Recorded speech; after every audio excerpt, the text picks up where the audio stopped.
So now finally coming to the changes in the quality review chapter. ठीक है, तो quality review के अंदर सबसे पहले ना मैं सबसे इंपॉर्टेंट चेंज में आ रहा हूं जिसने क्वालिटी रिव्यू के अंदर एक बहुत मेजर इंपैक्ट डाला है। सबसे पहले क्वालिटी रिव्यू कराता कौन था? सेंट्रल गवर्नमेंट कराता था, और यहाँ पे क्वालिटी रिव्यू बोर्ड कंस्टिट्यूट होता है, जैसे कि वहां पीयर रिव्यू बोर्ड कंस्टिट्यूट होता है। तो पीयर रिव्यू के चैप्टर में हमने देखा है कि आईसीआई एक पीयर रिव्यू बोर्ड कंस्टिट्यूट करता है, और क्वालिटी रिव्यू के चैप्टर में सेंट्रल गवर्नमेंट क्या करती है? क्वालिटी रिव्यू बोर्ड कंस्टिट्यूट करती है।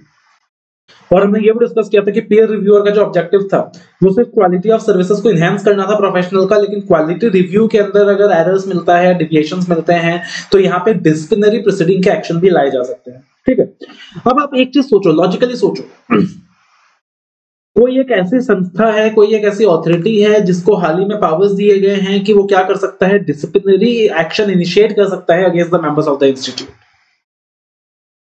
एक ऐसी संस्था जो इन्वेस्टिगेशन कर सकती है, जो डिसिप्लिनरी एक्शन इनिशिएट कर सकती है against the members of the institute, जो इन्फोर्स कर सकती है कंप्लायंस ऑफ अकाउंटिंग स्टैंडर्ड्स, जो इन्फोर्स कर सकती है compliance of standards of auditing, जो इन्फोर्स कर सकती है compliance of quality control standards, वो कौन सी संस्था है?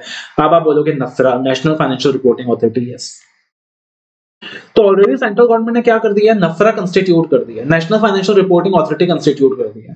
नफरा क्या करेगा? नफरा इन्फोर्स करता है compliance of accounting standards, compliance of standards of auditing, right, auditors को रेगुलेट करना। उसके बाद अगर हम बात करें तो इंश्योर करना कि कंपनी के अंदर एएस कंप्लाई हो रहा है कि नहीं, ऐसे कंप्लाई हो रहा है कि नहीं, क्वालिटी कंट्रोल के स्टैंडर्ड्स फॉलो हो रहे हैं कि नहीं, अगर कहीं कोई एरर्स है, डिविएशंस है, फ्रॉड है, तो मेंबर्स ऑफ द इंस्टीट्यूट के अगेंस्ट एक्शन लेना, उनके ऊपर पेनल्टी इंपोज करना, ये सारा पावर नफरा के पास है। तो कहीं ना कहीं अगर ये पावर ऑलरेडी नफरा के पास है और क्वालिटी रिव्यू भी अगर यहाँ पे बीच में आ जाए तो एक कॉन्फ्लिक्ट क्रिएट हो जाएगा। उस कॉन्फ्लिक्ट को क्रिएट करने की जरूरत नहीं है, and that is why quality review के अंदर एक बहुत इंपॉर्टेंट चेंज आया है। क्वालिटी रिव्यू का जो स्कोप है वो चेंज हो गया, वो रिड्यूस हो गया। क्वालिटी रिव्यू के जो बोर्ड के पावर्स हैं वो कर्टेल हो गए हैं with respect to the number of entities they can control. ठीक है, एक बहुत इंपॉर्टेंट चेंज आया है। क्या चेंज आया देखना, पॉइंट नंबर 3 हमारे शीट के अंदर, quality review if reference is made by NFRA only. याद रखिएगा, सेक्शन 132 ऑफ कंपनीज एक्ट के अंदर रूल 3 हमने डिस्कस किया था, रूल 3 ऑफ नफरा रूल्स 2018, और रूल 3 ऑफ नफरा रूल्स 2018 के अंदर हमने देखा था लिस्ट ऑफ एंटिटीज जिनको नफरा रेगुलेट करेगा, लिस्ट ऑफ एंटिटीज जिनको नफरा रेगुलेट करेगा, जहां पे नफरा के पास पावर होगा to monitor and enforce compliance of the accounting standards and standards of auditing. तो रूल 3 के अंदर हमने लिस्ट ऑफ एंटिटीज डिस्कस किया था कि जितने भी लिस्टेड कंपनीज हैं, जिन लोगों ने अपने शेयर्स लिस्ट करा रखे हैं स्टॉक एक्सचेंज के अंदर, या फिर जितनी भी अनलिस्टेड पब्लिक कंपनीज हैं जिनका paid up share capital 500 CR से ज्यादा है, या फिर एनुअल टर्नओवर 1000 सीआर से ज्यादा है, या aggregate of outstanding loans, debentures, deposits 500 CR से ज्यादा है as on the 31st March of immediately preceding financial year, तो उन अनलिस्टेड पब्लिक कंपनीज के अंदर भी नफरा का रेगुलेशन होगा। जितनी भी इंश्योरेंस कंपनीज हैं, बैंकिंग कंपनीज हैं, इलेक्ट्रिसिटी कंपनीज हैं, या वो बॉडी कॉर्पोरेट्स हैं जो स्पेशल एक्ट के तहत कंस्टिट्यूट हुई हैं, वहां भी नफरा क्या करेगा? उन एंटिटीज को भी रेगुलेट करेगा। या कोई भी ऐसा body corporate that is registered outside India, जो कि सब्सिडरी है या एसोसिएट है ऑफ ए कंपनी और body corporate that is registered in India, right. यानी कि पहले बात हो रही है एक फॉरेन कंपनी की जो कि सब्सिडरी है या फिर एसोसिएट है किसी इंडियन कंपनी का, और अगर इनकम या नेटवर्थ ऑफ सच सब्सिडरी और associate company exceeds 20% of the consolidated income net worth of the company, तो अगेन नफरा उन कंपनीज को भी रेगुलेट करेगा। यानी कि हमने इस पॉइंट के अंदर डिस्कस किया था कि एक मान लीजिए फॉरेन कंपनी है and this is subsidy of Indian company. अब इंडियन कंपनी का जो टोटल नेटवर्थ है या इनकम है, फॉरेन कंपनी का जो नेटवर्थ है या इनकम है, that exceeds 20% of consolidated income oblique net worth of such Indian company, तो इस फॉरेन कंपनी को भी नफरा रेगुलेट करेगा, इस फॉरेन कंपनी के ऑडिटर्स को भी नफरा रेगुलेट करेगा। ये सारा कुछ अभी डिटेल में मैं नहीं पढ़ा रहा बिकॉज ऑलरेडी रूल 3 के अंदर नफरा के चैप्टर में ऑलरेडी मैंने डिस्कस किया आपके साथ अच्छे से। ठीक है, तो ये सारा हमने डिस्कस किया वहां पे कि ये सारी एंटिटीज है जिनको नफरा रेगुलेट करता है, जिनके ऑडिटर्स को नफरा रेगुलेट करता है, नफरा के पास पावर होता है to monitor and enforce compliance with accounting standards, और रूल 3 के अंदर इन सारे एंटिटीज का नाम दिया गया है। ठीक है ना, तो अब यहाँ पे क्वालिटी रिव्यू में क्या चेंज आया है कि बिकॉज ऑफ द फैक्ट कि रूल 3 ऑफ नफरा रूल्स के अंदर जो एंटिटीज हैं उनको ऑलरेडी नफरा रेगुलेट करता है, तो क्वालिटी रिव्यू बोर्ड इन एंटिटीज के ऑडिट को रिव्यू करने का पावर एक्सरसाइज नहीं करेगा। क्वालिटी रिव्यू बोर्ड इन एंटिटीज के ऑडिट्स का रिव्यू करने का पावर एक्सरसाइज नहीं करेगा unless and until the reference is made by NFRA. अगर नफरा खुद रेफरेंस दे रहा है क्वालिटी रिव्यू बोर्ड को और कह रहा है कि इस फलाने एंटिटी के ऑडिट का रिव्यू कर लीजिए, सिर्फ तभी जाकर नफरा क्या करेगा, उस एंटिटी के ऑडिट का रिव्यू करेगा, वरना नहीं करेगा। तो यहाँ पे this is a major change. हर एक लिस्टेड एंटिटी को नफरा गवर्न करता है। यानी अब हर एक लिस्टेड कंपनी के केस में क्या होगा कि क्वालिटी रिव्यू बोर्ड अपनी मर्जी से किसी ऑडिट का रिव्यू नहीं करा पाएगा, वो तभी करा पाएगा जब नफरा रेफरेंस दे। सिमिलरली हर एक बैंकिंग कंपनी के केस में, इंश्योरेंस कंपनी के केस में, इलेक्ट्रिसिटी कंपनी के केस में, या फिर हमने अनलिस्टेड पब्लिक कंपनी का केस देखा, या फिर हमने फॉरेन कंपनी का केस देखा, तो इन सारे केसेस में क्वालिटी रिव्यू बोर्ड इन कंपनीज के ऑडिट्स का रिव्यू तभी करा पाएगा अगर नफरा रेफरेंस दे रहा है, वरना नहीं करा पाएगा। This is a very very important change, right? So this is something you have to remember. उसके बाद अगेन हम लोग बात करें तो सिमिलरली यहाँ पे जो सिलेक्शन ऑफ ऑडिट फर्म्स वाला पॉइंट है, हमने डिस्कस किया था क्वालिटी रिव्यू के चैप्टर में कि जो क्वालिटी रिव्यू बोर्ड है वो किस तरीके से ऑडिट फर्म्स को सिलेक्ट करेगा फॉर क्वालिटी रिव्यू। तो हमने डिस्कस किया था कि बेस्ड ऑन देयर क्लाइंट्स, कि कौन से क्लाइंट्स का ऑडिट कर रहे हैं, कौन से क्लाइंट्स का ऑडिट हो रहा है, उस बेसिस में नफरा सेलेक्ट करेगा कि कौन से ऑडिट फर्म्स को सिलेक्ट किया जाए। तो वहां पे काफी सारे फैक्टर्स थे। फॉर एग्जाम्पल लेट अस से फ्रॉड निकल के आया पीएनबी में, तो जो पीएनबी के ऑडिटर्स होंगे, पीएनबी के ऑडिटर्स का क्वालिटी रिव्यू नफरा करा सकता है बिकॉज उनके क्लाइंट के लिस्ट में पीएनबी आता है जहां फ्रॉड हुआ था।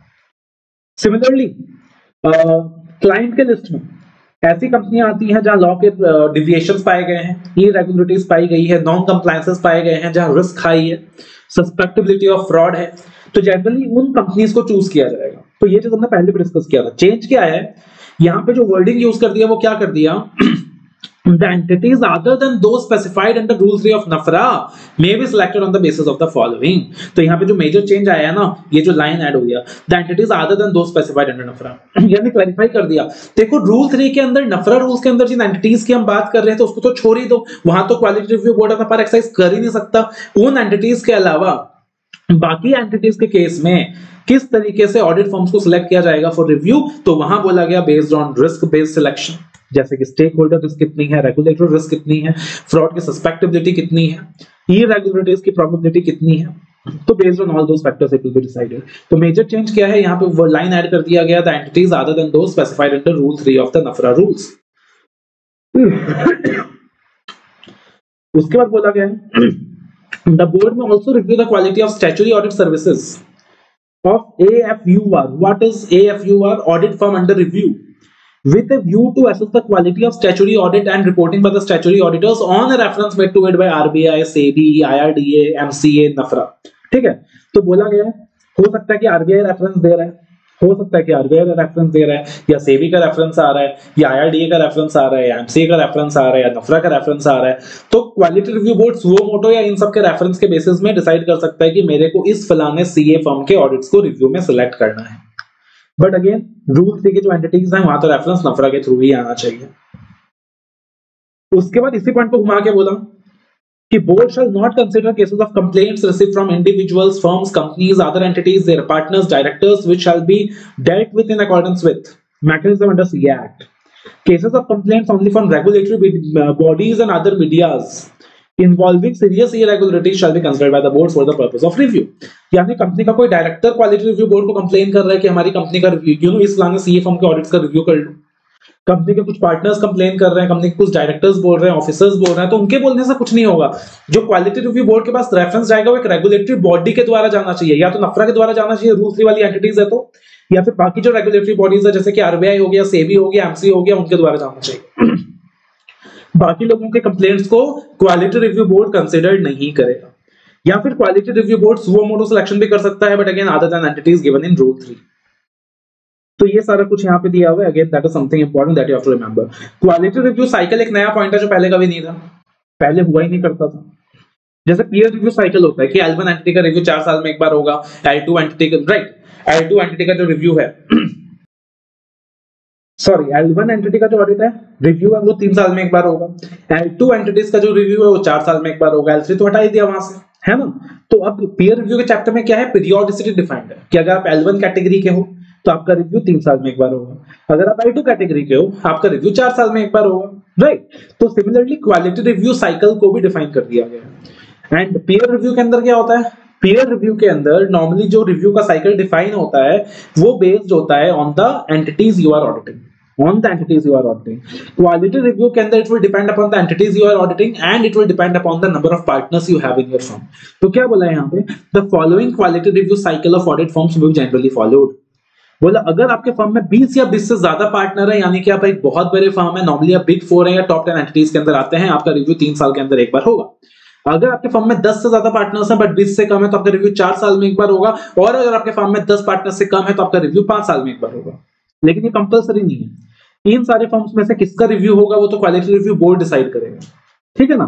लेकिन अगर फर्म में 20 या 20 से ज्यादा पार्टनर्स है तो रिव्यू 3 साल में एक बार होगा, 10 से ज्यादा है 20 से कम है तो 4 साल में एक बार होगा, और 10 से भी कम पार्टनर है तो 5 साल में एक बार होगा। So that is something you have to remember. अब यहाँ पे एक सवाल उठता है कि अगर एक एंटिटी का क्वालिटी रिव्यू होता है तो कितने ऑडिट एंगेजमेंट्स को सिलेक्ट किया जा सकता है for the purpose of quality review during the quality review cycle. तो यहां पे बोला गया है up to 3 audit engagements of an audit firm under review may be selected by the board as may be considered appropriate during a particular quality review cycle। यानी maximum कितने engagements लिए जा सकते हैं, 3 ऑडिट एंगेजमेंट्स लिए जा सकते हैं of an audit firm under review as may be considered appropriate during a particular quality review cycle, covering entities of varied industries, size, geographical spread, and regulatory concern. However, in the absence of any adverse finding in the past review, not more than one audit engagement may be selected. अगर पहले भी किसी entity का review हुआ है और कोई adverse finding उस वक्त नहीं मिला था तो अगले रिव्यू में किसी एक ऑडिट एंगेजमेंट से ज्यादा सिलेक्ट नहीं किया जा सकता है। So again that is something they have clarified. और उसके बाद बोला है However, in case of adverse finding in the past review, अगर कोई adverse finding मिला था past review में या फिर in any other situation, quality review board में conduct quality review of any particular audit firm or of a particular audit engagement at more frequent intervals and or select more than 3 audit engagements। क्या मतलब निकल के आता है? तो सवाल उठता है how many audit engagements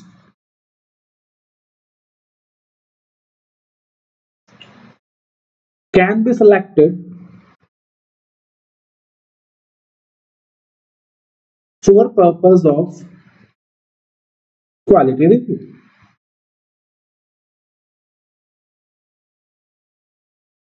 तो नॉर्मली अगर बात करें तो इट्स 1 2 3 यानी अप टू 3।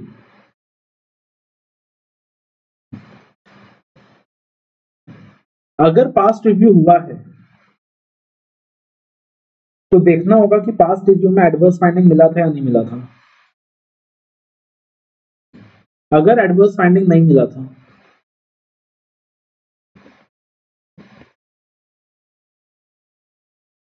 तो यहां पे only 1 audit engagement can be selected.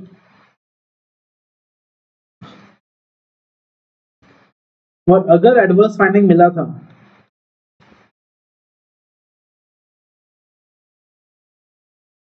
तो यहां पे even more than 3 audit engagements can be selected।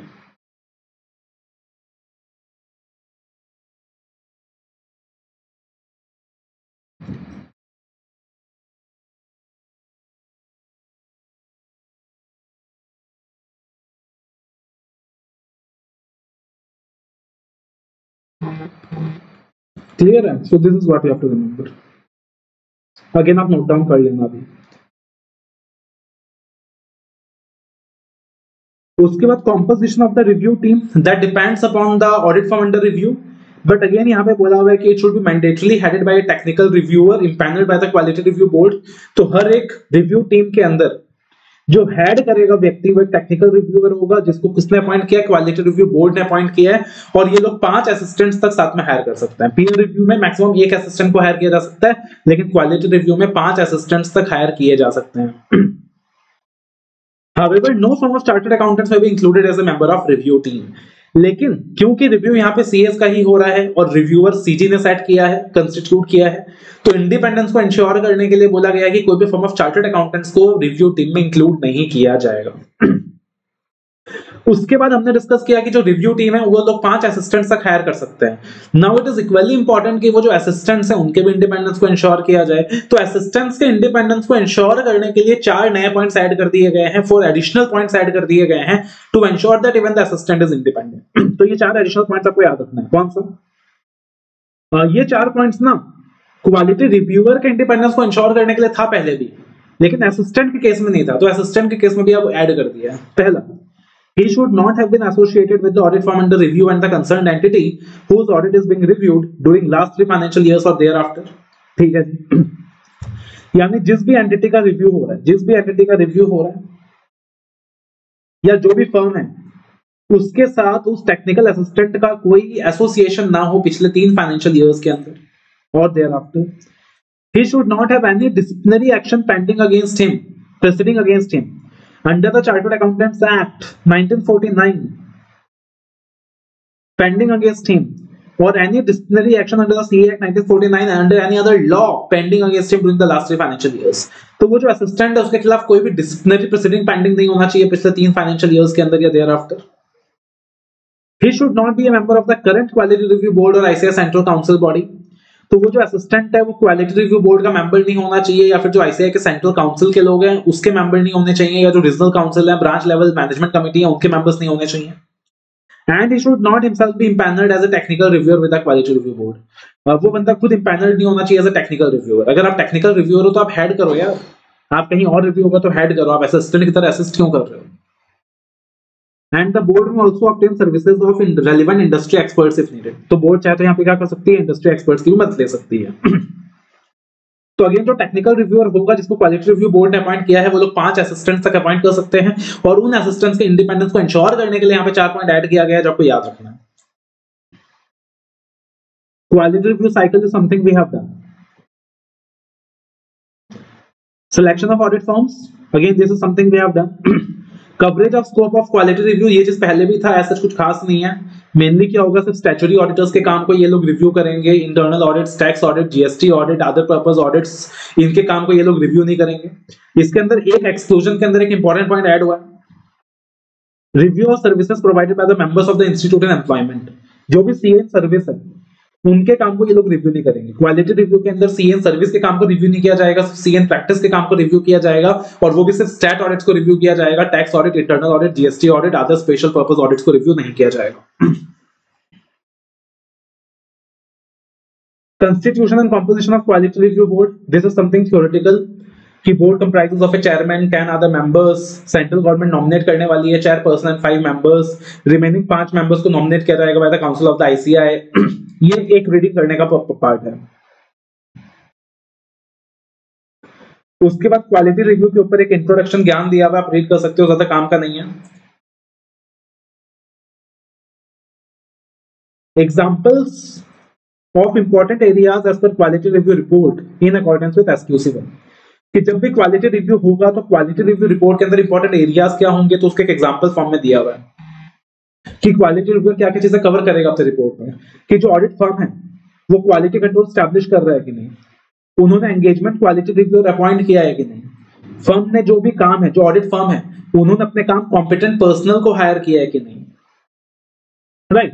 जो ऑडिट फर्म है वो एनुअली एक कंफर्मेशन लेटर ऑब्टेन करता है कि नहीं regarding the compliance of independence. तो इस तरीके से यहाँ पे पॉइंट्स दिए हुए हैं। वो लोग अपने स्टाफ का रेगुलर ट्रेनिंग कराते हैं कि नहीं, रेगुलर ट्रेनिंग प्रोग्राम ऑर्गेनाइज करते हैं कि नहीं। तो ये एक इलस्ट्रेटिव लिस्ट है जो आप रेफर कर सकते हो, एग्जाम में आने के चांसेस कम है। एग्जाम में मेनली क्या क्या आ सकता है क्वालिटी रिव्यू के अंदर,